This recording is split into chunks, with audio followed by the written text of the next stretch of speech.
और आदरणीय अध्यक्ष जी,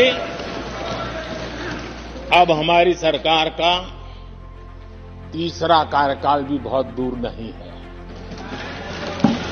आपका इतना बहुमत है, अब तो पहले 330, 334 की, अपने तो 400 पार हो रहा है।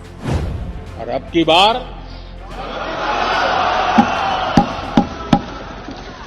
पूरा देश कह रहा है, अब की बार खड़गे जी भी कह रहे हैं।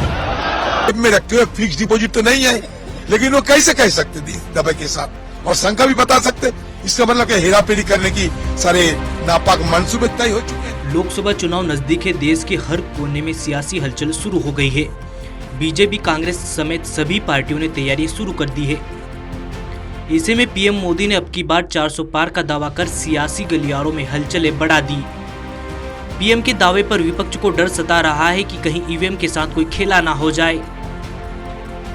हालांकि पिछले लोकसभा चुनाव के आंकड़ों की बात करें तो 543 सीटों वाले लोकसभा चुनाव में 2024 में बीजेपी को 282 सीटें मिली थी, जबकि एनडीए के खाते में 336 सीटें आई।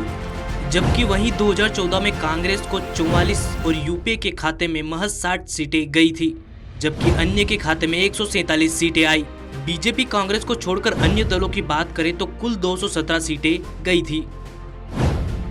2019 में बीजेपी ने 2014 का रिकॉर्ड तोड़ दिया था। बीजेपी को 303 सीटों पर जीत मिली, वहीं एनडीए के खाते में कुल 353 सीटें गई और कांग्रेस को 52 सीटें मिली। साथ ही यूपीए के खाते में 92 सीटें गई, जबकि अन्य के खाते में 97 सीटें आई।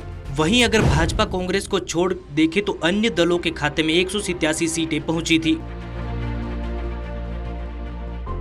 एक तरफ जहां इंडिया गठबंधन लगातार बिखरता नजर आ रहा है, तो वहीं दूसरी तरफ प्रधानमंत्री नरेंद्र मोदी ने संसद में राष्ट्रपति के अभिभाषण पर बोलते हुए लोकसभा चुनाव 2024 का एजेंडा सेट कर दिया। पीएम मोदी ने 2024 में तीसरी बार बीजेपी की सरकार बनाने का दावा डाला। और आदरणीय अध्यक्ष जी, अब हमारी सरकार का तीसरा कार्यकाल भी बहुत दूर नहीं है। ज्यादा से ज्यादा 100-125 दिन बाकी है। और अब की बार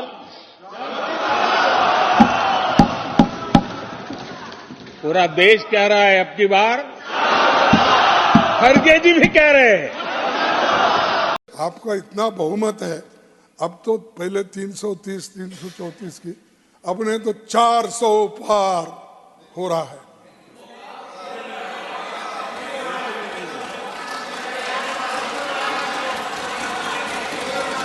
अरे 400,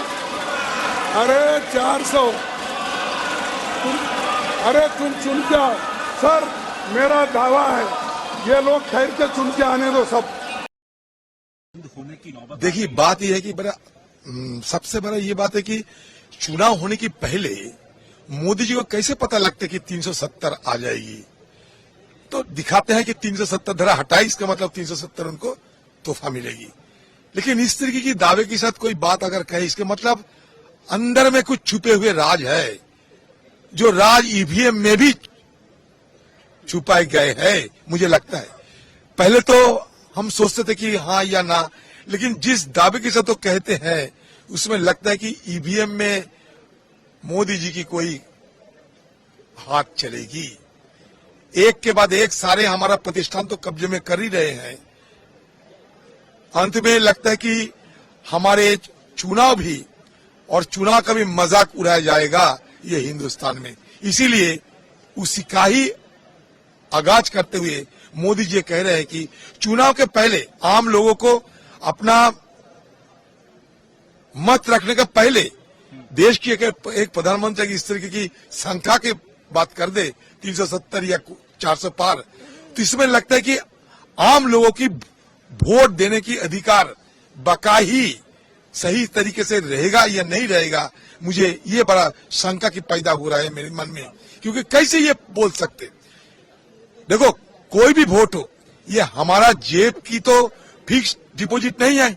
आम लोगों की वोट किसी नेता की जेब में रखते हुए फिक्स डिपॉजिट तो नहीं है, लेकिन वो कैसे कह सकते इस दबे के साथ, और शंका भी बता सकते। इसका मतलब कि हेराफेरी करने की सारे नापाक मंसूबे तय हो चुके हैं। राहुल जी के पीएम ने कहा कि बीजेपी को 370 जबकि एनडीए अब की बार 400 पार करेगा। और प्रधानमंत्री ने संसद में नारा भी लगा दिया। ऐसे में क्या पीएम मोदी के अब की बार 400 पार वाला नारा नतीजों में बदलेगा या विपक्ष सत्ता की कुर्सी पर बैठेगा, देखने वाली बात है। Special report the news.